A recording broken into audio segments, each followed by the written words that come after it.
شو میں ساتھ دینے کا شکریہ. اس حکومت نے اگر پیٹرول پہ 4 روپے 74 پیسے ریلیف دیا ہے تو دوسری طرف بجلی مہنگی کرنے کے نوٹیفیکیشن بھی جاری ہو رہے ہیں. 3 روپے 76 پیسے بجلی فی یونٹ مہنگی کر دی گئی ہے. اسی حوالے سے ایک سوال ہے شوکت علی صاحب کا ملتان سے. جی 90% عوام کا مسئلہ جس نے عوام کو اذیت میں مبتلا کر رکھا ہے بجلی، اس کے بارے میں عوام کو آگاہی دی جائے کہ یہ آئی پی پیز ڈسکوز کیا ہیں، ان کے ساتھ ظالمانہ معاہدے کس گورنمنٹ اور کس لیڈر نے کیے، اور یہ معاہدے کب جا کر ختم ہوں گے، اور ان کی شرائط بھی عوام کو بتائیں.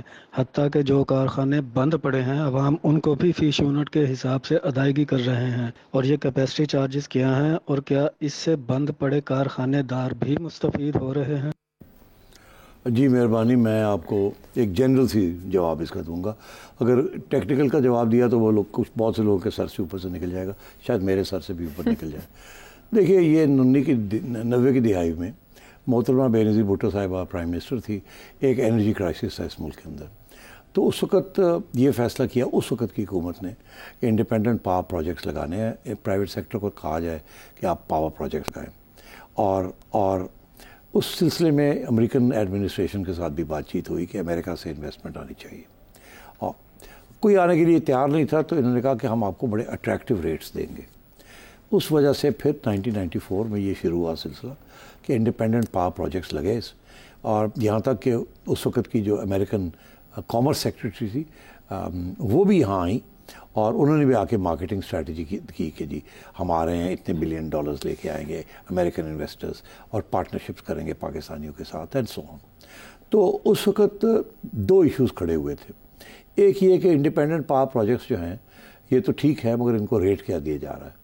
اور دوسرا یہ ہوا تھا کہ یہ جو ریٹ دیا جا رہا ہے یہ بہت نامناسب ہے، یہ بہت زیادہ ہے، یہ بہت زیادہ پروفٹس کمائیں گے، اور یہ اتنے ایسے ریٹس ان کو نہیں دینے چاہیے. جس میں ایک ایشو یہ بھی تھا کہ جو ریٹ دیا جائے گا وہ ڈالرز میں اس کو کیلکولیٹ کیا جائے گا، روپے میں نہیں ہوگا. دوسری بات یہ تھی کہ گورنمنٹ وعدہ کرے کہ کم از کم ایکس یونٹس ہر پاور پلانٹ سے، جس کی جو بھی کیپیسٹی ہے، اتنے کم از کم لے گی. اگر نہیں لے گی تو ہمیں پیسے دے گی، کیونکہ ہمارے منیمم 60% اگر ہم چلائیں گے اپنے پاور پلانٹس کو تو ہمیں ہمارے پیسے واپس آنے شروع ہوں گے. اگر ہم 50% چلاتے ہیں تو ہمارا نقصان ہے جو ریٹ آپ دے رہے ہیں، مگر 60% پہ آپ نے ہمیں منیمم 60% بجلی آپ ہماری جو بھی ہم پروڈیوس کریں گے خریدیں گے. اور دوسرا یہ کہ جو تیل چاہیے ہمیں وہ بھی آپ سوورن گارنٹیز کے اندر ہمیں اتنا تیل دیں گے جو منیمم کیپیسٹی چارج ہے، جسے کیپیسٹی چارج کہتے ہیں. تو گورنمنٹ کہا ٹھیک ہے جی، ٹھیک ہے جی، ٹھیک ہے جی، ٹھیک ہے، کوئی گل نہیں، کرو. وہ ضرورت تھی کوڑا کھوٹ کی تاخواہ بند کر کے سائن کری گئے. اس وقت الزام یہ بھی لگے کہ بہت سے کک بیکس تھے اس میں، کہ جن لوگوں نے یہ لگائے ان کو اتنے زبردست سویٹ ہنی ڈیلز ملی کہ اس وقت کی پیپلز پارٹی گورنمنٹ نے بھی کچھ کک بیکس ملے ان کو to approve these high rates and these terms. تو ایک کیپیسٹی چارج کہ جی منیمم آپ ہم بنائیں یا نہ بنائیں آپ اتنے پیسے دیں گے. دوسرا یہ کہ ڈالر کے اندر دیں گے آپ، 30 سال یہ معاملہ چلے گا، اور روپے میں نہیں. اس وقت کسی کا یہ خیال نہیں تھا کہ ڈالر جو ہے وہ روپیہ جو ہے اتنا ڈی ویلیو ہو جائے گا کہ روپے کے اندر پیمنٹس بہت زیادہ بڑھ جائیں گی.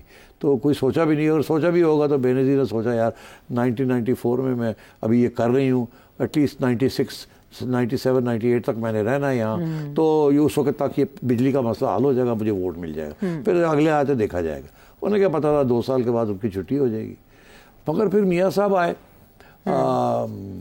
اور میاں صاحب نے بھی یہ پالیسی جو تھی آئی پی پیز کی فالو کی. وہاں بھی یہ بجلی کا بحران تھا، آپ کو یاد ہوگا، اور شہباز شریف صاحب کہتے تھے میں 60 ڈیز 90 ڈیز 180 دن کے اندر اندر سارا بجلی کا بحران ختم کر دوں. تو اور یہی معاملہ پھر آگے چلا. مشرف صاحب کے زمانے میں پھر سوچا گیا کہ یہ تو بڑی گڑبڑ ہو گئی ہے اور روکا جائے اس چیز کو، اور یہ تو پیسے بہت زیادہ دے رہے ہیں. تو پھر وابڈا چیئرمین کا یہ جاب لگایا گیا، ایک فوجی کو چیئرمین بنا دیا، اور وابڈا کو کہا آپ یہ سارے آئی پی پیز جو ہیں ان کو گھیریں، ان کو جیلوں میں ڈالیں، کچھ فالس کیسز بنائیں، اور ان کو کہیں بیٹھ کے معاہدہ جو ہے اس کو چینج کریں. اچھا اب کیوں یہ اتنا آسان نہیں تھا اس کو چینج کرنا؟ کیونکہ ہر معاہدے کے اندر یہ لکھا ہوا تھا کہ فارن انویسٹمنٹ ہے، اور وہ فارن انویسٹمنٹ جو ہے اگر کوئی لڑائی جھگڑے ہوں گے تو امریکہ میں جا کے اس کے فیصلے ہوں گے امریکن کورٹس کے اندر. تو انہوں نے بھی اپنا کام پکا کیا ہوا تھا. تو یہ ان کو فورس بائی فورس بندوق رکھ کے انہوں نے کوشش کی, لوگوں کو پکڑ کے لے گئے. ہبکو کا ایک بہت امپورٹنٹ کیس تھا, ورلڈ بینک کا پروجیکٹ تھا, وہاں اس کو بھی جا کے بند کر دیا, ان کے چیف ایگزیکٹو کو پکڑ کے لے گئے یہ نیب والے اینڈ سو آن. اور وابڈا والے بڑے پراؤڈلی یہ کہتے تھے کہ ہم نے اتنے ارب روپے پاکستان کے بچا لیے ہیں, اور ان کو فورس کر کے تھوڑے بہت ریٹس کو ایڈجسٹ کروایا گیا. وہ سٹیج ایک تھی. اس کے بعد کیا ہوا کہ سپیک وہ امریکن انڈیپینڈنٹ پاور پروجیکٹس تو اور نہیں لگے, مگر اس کے بعد کیا ہوا کہ سپیک اور چائنا آ گیا. چائنیز کو بھی وہی ایشو تھا, بجلی نہیں تھی اور بجلی چاہیے تھی, یہ مسئلہ تھا وہ مسئلہ تھا, پیسے نہیں تھے. جو چینی والوں نے کہا انہوں نے شریف گورنمنٹ نے سائن کرنا شروع کر دیا. ان کا یہ خیال تھا کہ یہ CPEC is going to be the biggest project, انشاءاللہ ہم رہیں گے, یہ ٹرم بھی پوری ہوگی, اگلی بھی ہوگی, اور اس کے بعد یہ خوشحالی آ جائے گی, پھر پیسے آئیں گے بنیں گے تو ہم دے دیں گے چائنا کو. اور چائنا تو دوست ہے, اتنے ڈرامہ بھی نہیں کرے گا ہمارے ساتھ. تو چائنا نے بھی لمبے چوڑے دو انہوں نے کنڈیشنز رکھی. ایک کنڈیشن یہ تھی کہ ہمارے ساتھ جو معاہدے ہو رہے ہیں وہ آپ پبلک میں نہیں دکھائیں گے, بیکاز ہم صرف آپ کے ساتھ نہیں معاہدے کر رہے, ہم دنیا میں اور بھی افریقہ میں اور سری لنکا میں اور جگہ پہ بھی ہم معاہدے کر رہے ہیں. ہم نہیں چاہیں گے ہم جو آپ کو اسپیشل ٹرمز دے رہے ہیں کہ یہ دنیا کو پتہ چلے.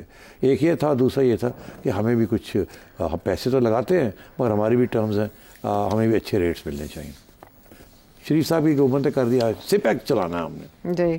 وہ دن ہے اور آج کا دن ہے کہ چائنیز انڈیپینڈنٹ پاور پروجیکٹس جو ہیں وہ بھی جو ہے اس وقت چل رہے ہیں, اور وہ پیسے بڑھتے جا رہے ہیں جو ان کے ہم نے دینے ہیں. آئی پی پی کے ساتھ 30 ایئرس کمپلیٹ نہیں ہو چکے؟ نہیں, ابھی میرا خیال ہے ابھی کچھ 94 پہ شروع ہوا تھا نا, تو 30 کیریڈ آن نا, کیریڈ آن. تو 30 ایئرس کسی پہ 40 ایئرس ہوگا, تو کچھ ختم بھی ہو گئے ہیں, کچھ چل رہے ہیں.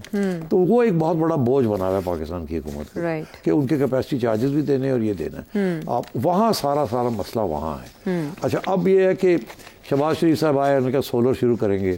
سولر کیا تو اس کے اوپر بھی اب آپ نے دیکھا شور پڑ گیا کہ جی سولر بھی جو ہے وہ بھی یہ ہم زیادہ بجلی پروڈیوس ہو جائے گی, سولر سے بھی بجلی آ جائے گی, آئی پی پی سے بھی بجلی خریدنی ہے, تو ہم تو مارے گئے. ادھر بھی اب سستا ریٹ دے رہے ہیں, ادھر خرید رہے ہیں سستے ریٹ پہ, ادھر ان سے خرید رہے ہیں مہنگے ریٹ سے, ادھر جو آئی پی پیز ہیں ان کو سستے ریٹ سے دے رہے ہیں. ہم تو گورنمنٹ ماری جا رہی ہے دونوں طرف. اس لیے یہ سارے ایشوز بنے ہیں اور گورنمنٹ کو سمجھ نہیں آ رہی کہ جائے کہاں. آخری بات کہ ان کو سب کو پکڑ کے گرفتار کر کے 2 ٹھاپا لا کے کیوں نہیں کرتے؟